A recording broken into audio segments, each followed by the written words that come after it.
Commençons peut-être d'abord par ces violences, parce que j'imagine qu'elles vous ont choqué, ces images. Regardez une toute petite séquence, écoutez, à Vaux-en-Velin et au Ménil, à Mantes-la-Jolie. À Mantes-la-Jolie, où des élus sortants se sont fait huer, qu'ils soient de gauche ou de droite. Sardois, arrache ta mère! Ouais, tu nous as trop fait la misère! Allez, dégage de là!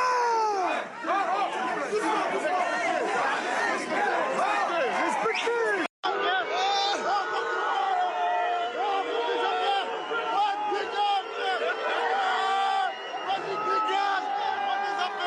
François Pupponi, on a déjà vu, vous avez commenté ces images qui, évidemment, vous font froid dans le dos. Monsieur Ménager, quelle est votre réaction ? C'est inquiétant, mais malheureusement pas surprenant. Enfin, on le voit depuis notamment même l'affaire Quentin. On le voyait, nous, sur le terrain, enfin, dans nos campagnes. Et moi, j'ai une pensée pour tous les candidats, tous leurs militants, quelle que soit leur étiquette politique, qu'on fait face à une violence, il faut le dire, qui vient que d'un côté. Bon, la violence et la bêtise, elles peuvent venir de partout. Mais aujourd'hui, cette montée de violence, elle vient de l'extrême gauche. Parce que, on l'a vu juste après, notamment l'affaire Quentin, Monsieur Mélenchon, l'ensemble de la France insoumise a eu du mal à condamner la violence. Donc quand vous avez des dirigeants qui ne condamnent pas la violence, qui ne sont pas sans ambiguïté, vous avez derrière des gens qui sont chauffés à blanc. Et c'est très inquiétant pour la démocratie, très inquiétant aussi pour les élections à venir, et notamment pour l'élection présidentielle. Vous partagez le parallèle avec l'affaire Quentin ou pas ? Je ne ferai pas forcément de parallèle avec l'affaire Quentin, mais je pense qu'il y a quelque chose qui est juste et qui est très inquiétant. C'est que la violence, c'est un continuum. De la violence verbale à la violence physique. Du lynchage médiatique au lynchage physique. C'est parce que la violence se débride, parce que dans des meetings, on peut dire des choses hallucinantes sur des opposants politiques, qui semblent légitimes à des personnalités politiques d'aller, ou à des citoyens lambda, face à un maire qui était leur interlocuteur du quotidien, de faire ça. Dans ma circonscription en Haute-Savoie, dans ma ville à Annecy, malheureusement, ces agressions verbales et physiques, ces menaces ont lieu. Et ont lieu tous les jours. Y compris... Contre vous ? Pas contre... Ça a eu lieu contre moi personnellement. Le candidat du Rassemblement national avait une affiche dans sa permanence mort ou vif en ce qui me concernait. C'est arrivé pour d'autres élus de gauche ou de droite, ou d'ailleurs malheureusement aussi du Rassemblement national. Je ne veux pas défendre notre candidat, mais je ne suis pas au courant de cette histoire, monsieur Armand. Non, mais si c'est le cas, j'en suis vraiment désolé, mais ça m'étonnerait parce que ce candidat n'aurait pas été maintenu dans ses fonctions. Je vous confirme que c'est le cas et c'est regrettable, mais ce n'est pas le sujet. Le sujet, c'est qu'il faut qu'on soit tous intraitables sur les intimidations verbales et physiques. Et c'est un continuum. On a ce genre de situation parce qu'on c'est la France insoumise alors qui est en cause, sur le Rassemblement national pour vous, alors, chez moi, c'est un candidat du Rassemblement national, mais au-delà de ces sujets, soyons tous intraitables. Ça commence par le verbal. Ça commence par la manière dont on parle des uns et des autres. Et malheureusement, en la matière, la France insoumise est le pire exemple qu'on puisse avoir aujourd'hui. Est-ce que vous irez à dire comme Julien Aubert, des Républicains, qu'il s'agit d'une sorte de régression tribale ? Monsieur Ménager, monsieur Armand. Il y a un ensauvagement. Dans tous les cas, oui. Alors après, c'est de la sémantique. Après, il y a une réalité. Ce matin, nous, dans notre réunion de groupe, on avait un de nos collègues qui a été candidat, monsieur Borin, qui nous expliquait que c'est son fils de 14 ans qui a été agressé violemment. Je crois la cage sourcilière explosée par 3 jeunes qui ont voulu attaquer le fils d'un candidat qui se présentait à une élection démocratique. Donc oui, il y a un ensauvagement chauffé à blanc par certains dirigeants politiques. Et c'est pour ça que, moi je ne suis pas au courant de cette affaire, mais je suis sans ambiguïté avec M. Armand qui est un opposant politique. Mais si c'était le cas et si cette affaire est vraie, ça pourrait être quelqu'un de chez moi, je suis sans ambiguïté. Cette personne n'a pas à faire ça. Le combat, il doit se faire sur les idées, il doit se faire sur le terrain, projet contre projet. Et aujourd'hui, malheureusement, les projets sont de plus en plus oubliés par des personnalités. Moi, je le dis, parce que la France insoumise a une part importante de responsabilité. Et tous ceux qui acceptent de travailler avec la France insoumise, qui a débridé encore plus le discours ces derniers temps, et qui, malheureusement, semble en profiter, c'est ça ce qui est inquiétant, semble en profiter sur un certain nombre de territoires. François Pupponi. La France insoumise, il y a de la porosité avec l'islam radical, il y a de la porosité avec la racaille de banlieue. Le quartier, là où ils sont élus, en Seine-Saint-Denis. Enfin, je regardais le cas d'Hélène Geoffroy, qui est une femme exceptionnelle. Je vais employer un terme que j'aime pas, mais que beaucoup d'élus, et les filles prennent, c'est racisé. Racisé, ok. De couleur, exemplaire, qui a rénové sa vie. Ils l'ont traitée comme une moins que rien. Elle est maire sortante, elle a fait un travail exemplaire, elle a été battue. Voilà. La tradition républicaine, c'est que quand on est battu, on félicite celui qui a gagné, puis celui qui a gagné félicite celui qui a perdu en le remerciant, etc. Voilà, ok. Là, c'est la haine. Ils passent le message à ces élus, c'est dégager. On n'est pas là pour combattre politiquement. On est là pour prendre la place et vous devez dégager. Mais ce sont des militants qu'on voit là, à votre avis C'est pas des militants, c'est les électeurs. Des électeurs. Ils sont pas forcément encartés. D'extrême gauche. C'est de la racaille de bas niveau. C'est quand on voit comment ils s'adressent à un élu de la République, c'est de la racaille. Et ils disent aux élus en place, dégage, maintenant c'est à nous de nous gaver. Parce que c'est ça qui se dit concrètement. Hein. Moi, ça m'a été dit quand j'étais maire de Sarcelles, faut que tu partes, c'est manger, c'est à nous de manger maintenant. C'est les termes qui sont employés. On va se gaver, va-t'en, dégagez, on ne veut plus vous voir. Qui ça, on on voit bien, c'est entre guillemets, rappelez-vous ce qui avait été dit par Yacine Bellatar à l'Élysée, y compris par le président Macron, les vieux hommes blancs. Ou les... Et voilà, c'est ça qui est dit. Le Dragnel. J'avais une question à poser à Thomas Ménager. On voit qu'il y a une partie de la classe politique qui est aussi un peu sidérée par rapport à ça, qui ne comprend pas ce qui est en train de se passer. Pour vous, que devrait faire le ministre de l'Intérieur ? Quelle est la solution ? Faut être honnête, je pourrais vous dire que ça se fait d'un claquement de doigts et que les ministres ont toutes les solutions. Après, excepté avoir la ligne que l'on défend et que j'espère qu'on est un certain nombre à défendre, c'est-à-dire d'avoir de la fermeté face aux attaques vis-à-vis des élus de la République, qu'il y ait automatiquement des poursuites, que les procureurs soient diligents, qu'il y ait les moyens de la justice, qu'il y ait des sanctions.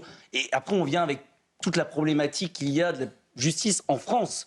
C'est-à-dire de l'exécution des peines, de la certitude de la peine, d'une inversion des valeurs qui passera par tout ce changement de paradigme. Mais en fait, tous les problèmes que peuvent avoir ceux qui subissent les racailles dans les quartiers, en bas de leur immeuble, les gens qui travaillent, qui en bavent et qui, le soir venu, savent que leurs gamins vont peut-être être menacés parce qu'il y a un point de deal, c'est les mêmes problèmes, mais c'est les mêmes solutions. Et donc, aujourd'hui, voilà, on a une responsabilité aussi collective, et c'est pour ça que je pense que moi, je félicite tous les élus qui sont sans ambiguïté et qui dénoncent quand même, parfois ça peut arriver, parce qu'il y a des débiles partout, il y en a partout, et nous, on est sans ambiguïté quand il y en a. On doit aussi, nous, en tant qu'élus, être exemplaires, et c'est ce qu'on essaie de faire au Rassemblement national. Sur cette question-là de l'exemplarité, et ok, on dénonce la violence verbale, mais la violence physique, elle est là, elle est sous nos yeux, et qu'est-ce qu'on fait pour la contrer ? Je crois qu'effectivement, on minimise la violence verbale et physique qui vient de l'extrême gauche. Et je pense qu'on la minimise parce qu'il y a un inconscient collectif français, je ne vais pas être trop désagréable, mais selon lequel il y a un camp du bien, duquel la violence ne peut pas venir. Parce que on oublie, mais parce qu'on oublie que historiquement, il y a une différence fondamentale entre la gauche et l'extrême gauche, et que l'extrême gauche a été violente et est violente en France. Et je suis surpris d'entendre parfois certains responsables de gauche plus modérés qui n'arrivent pas, ce que vous disiez au fond, qui n'arrivent pas à avoir cette lucidité de voir que la France insoumise en particulier veut nous entraîner dans une logique de guerre de tous contre tous, de chacun contre chacun, de bien et de mal, quand bien même un jour on défend un candidat racisé et puis l'autre jour on s'attaque à une femme de couleur. Il faut absolument que chacun retrouve un peu de clarté, de lucidité, et à la première incitation à la violence, dont Jean-Luc Mélenchon est devenu une sorte de spécialiste de l'agite-propre, disent stop. Et malheureusement, il faut quand même faire le lien politique. Malheureusement, ce qui hier était une évidence pour le Parti socialiste, plus jamais l'alliance avec la France insoumise, plus jamais être adjoint côte à côte, a volé entre deux tours pour sauver certaines municipalités. Et c'est une faute extrêmement grave dans la période.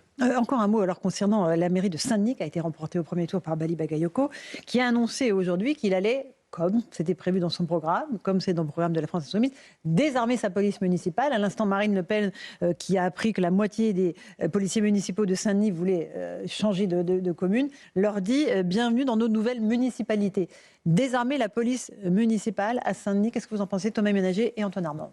Je suis atterré par la dégation du réel de ces personnes, mais je ne suis malheureusement pas étonné. Enfin, ils défendent ça contre la réalité, les besoins. J'ai une pensée pour ces policiers municipaux qui malheureusement vont partir.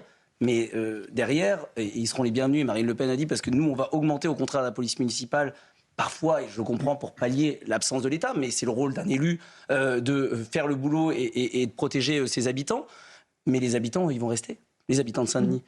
Donc ils ont fait ce choix, je le regrette, mais les habitants aussi, eux, ils vont partir. Et donc on va s'ils ont les moyens de partir. Ceux qui vont avoir les moyens, ceux qui ne vont pas avoir les moyens, ils vont rester, être encore moins protégés, vivre un enfer. Et donc il y en a une division de plus en plus importante de la société qui est ultra inquiétante, oui. Antoine Armand. C'est extrêmement grave. Je serai élu samedi maire d'Annecy, d'une ville qui, il y a quelques années, qui est réputé pour être plutôt calme, qui en réalité vécu un connaît drame. des trafics de drogue et une insécurité croissante, qui a connu il y a quelques années un attentat absolument horrible contre des bébés, une attaque au couteau sur notre jardin annécien qui est le Paquier. Et on salue Henri d'Anselme qui a été le héros. Et absolument. Nos policiers municipaux sont intervenus. Aujourd'hui, les policiers municipaux sont des cibles. Sont des cibles pour les trafiquants de drogue, sont des cibles pour les terroristes qui malheureusement peuvent apparaître.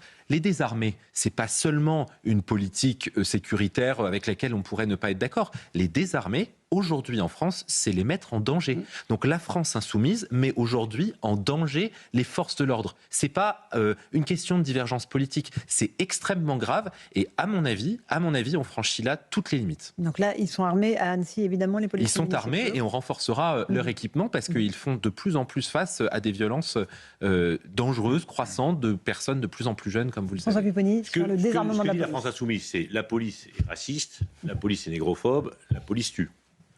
Or, les polices municipales, elles collaborent avec la police nationale. Moi, quand j'avais armé la police municipale à Sarcelles, c'est parce que les policiers municipaux me disaient, Monsieur Pupponi, Monsieur le maire, vous nous dites d'aller devant les mosquées, les synagogues, protéger les habitants.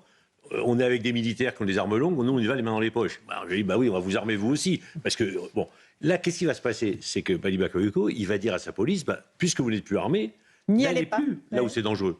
Laissez la police nationale seule. Parce qu'on ne veut pas être responsable de cette police. C'est ça qui joue.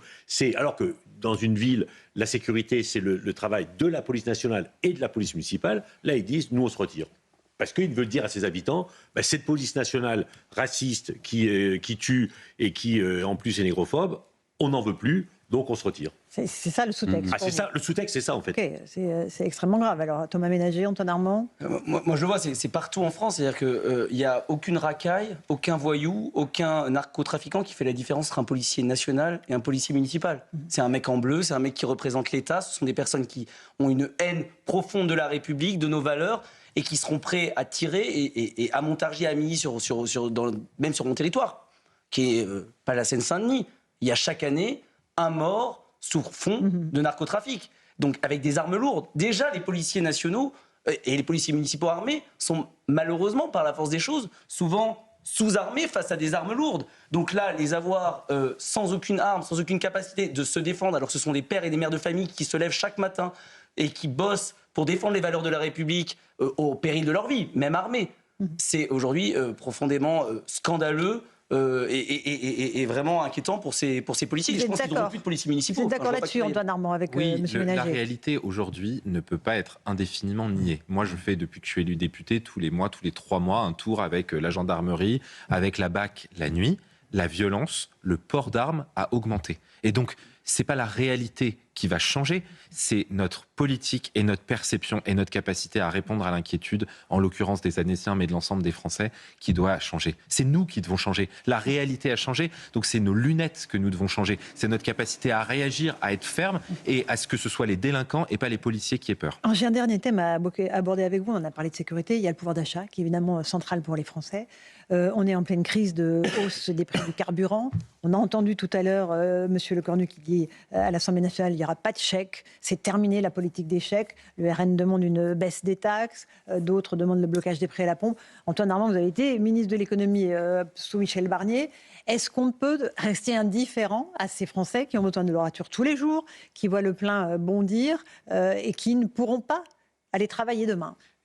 Personne n'est indifférent à ça et je crois qu'on a surtout besoin de répondre en priorité à ceux qui font tourner l'économie, à des situations très spécifiques, les agriculteurs, un certain nombre d'industries. Donc des aides pour eux? Des aides ciblées. Mais il faut avoir le courage, même si c'est très dur, de dire la vérité.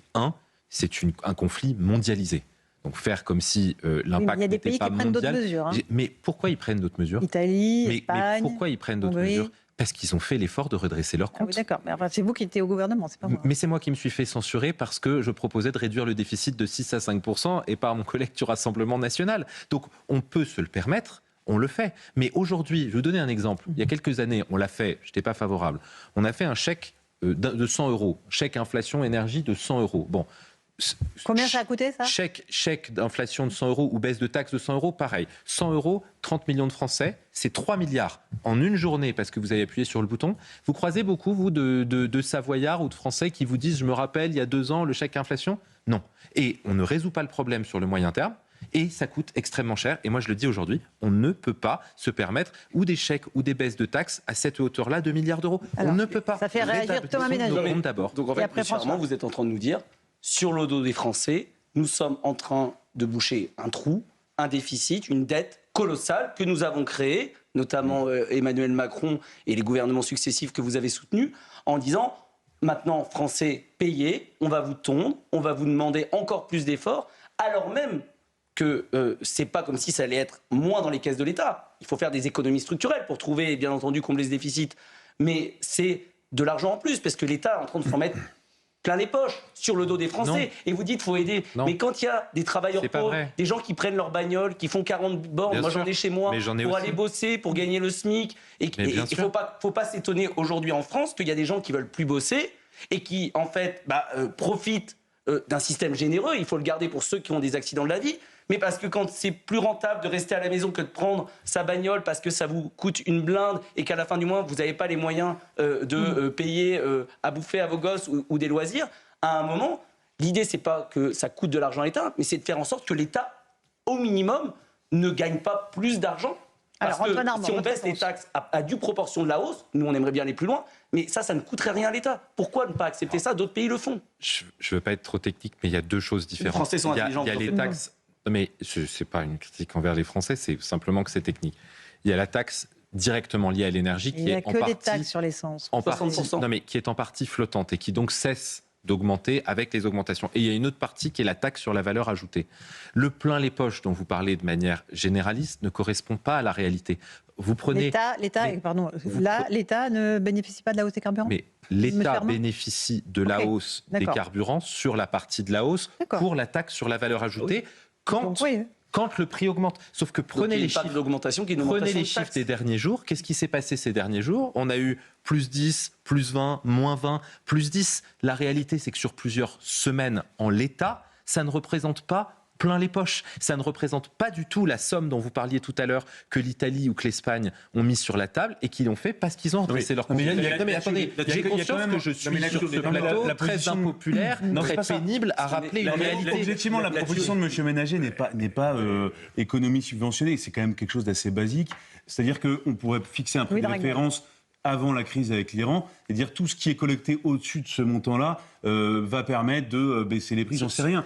Je Mais pense ça, que c'est ça. ce ne sont pas les mêmes ordres de grandeur. Mais bien sûr, non, mais d'accord, mais ce c'est sont pas comme les moi, mêmes mais ordres de grandeur. c'est pas la réalité. ça relève du symbole de la politique. François, Qui est pas dans Pupponi. l'unité. Qu'on puisse faire de chèques ou se priver de taxes, tout le monde est d'accord. On n'en a plus les moyens. Mais dire, on va faire en sorte que l'État ne s'enrichisse pas plus qu'il l'avait Bien prévu sûr. grâce à la crise. le minimum. Sincèrement, je ne suis pas là pour défendre la position de l'Assemblée nationale, mais ça, les Français, ils comprennent. Et que, moi, ce qui me gêne un peu, parce que j'ai beaucoup de respect pour le Premier ministre Lecornu, qu'on ne soit pas capable de dire, on va faire attention à ça, que l'État ne bénéficie pas de la crise.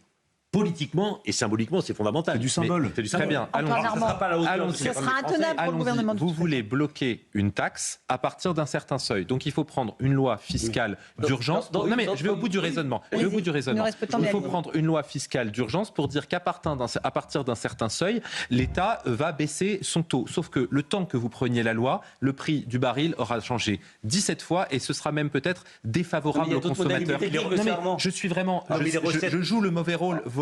Non, mais vous- mais vous la connaissez le dossier. réalité, c'est quand les caisses de l'État sont vides, et Oui. je le regrette, on doit être Mais être sérieux en et on doit Antoine dire la Armand, vérité. en- Et donc, on doit aider les cher- agriculteurs, cher- on doit aider les chaudières au fioul, on doit aider les gens spécifiquement de manière bien. ciblée, mais on ne peut pas raser. Dernier mot à Chers vous, collègues, parce que vous monsieur l'êtes encore Ménager. pour quelques jours, après vous irez à Annecy, et je vous souhaite le meilleur à Annecy, les taxes sur le carburant, notamment les CE, ils sont passés de 4 à 17 centimes de mémoire entre 2022 et aujourd'hui. Donc vous avez fait le choix aussi, dans tous les cas, au-delà des mécanismes, des fluctuations, etc., d'augmenter en disant le carburant, ça pollue, et on est d'accord, eh bien, augmentons les taxes pour financer peut-être la transition écologique, mais en oubliant les Français qui, dans tous les cas, Non, vont mais pas se payer. les Dernier CE2 mot, ne sont pas il des reste taxes. 20 secondes. Et j'en C'est profite CE, pour c'est dire quoi, un mot. c'est- La vraie solution de moyen terme, c'est notre indépendance énergétique, c'est plus de Mais oui, nucléaire, mais c'est des réseaux de chaleur. Et On ne produit pas de Mais on y pétrole va. et notre économie est vraiment mais y basée sur compris le sur les pétrole. réseaux de chaleur, c'est ça l'urgence, c'est le changement des chaudières au fioul, c'est des solutions pragmatiques et pas d'écologie punitive. Merci à tous les quatre, Louis Dragnel, Antoine Armand, Monsieur Ménager, François Pupponi d'avoir débattu dans Punchline CNews Europe 1 dans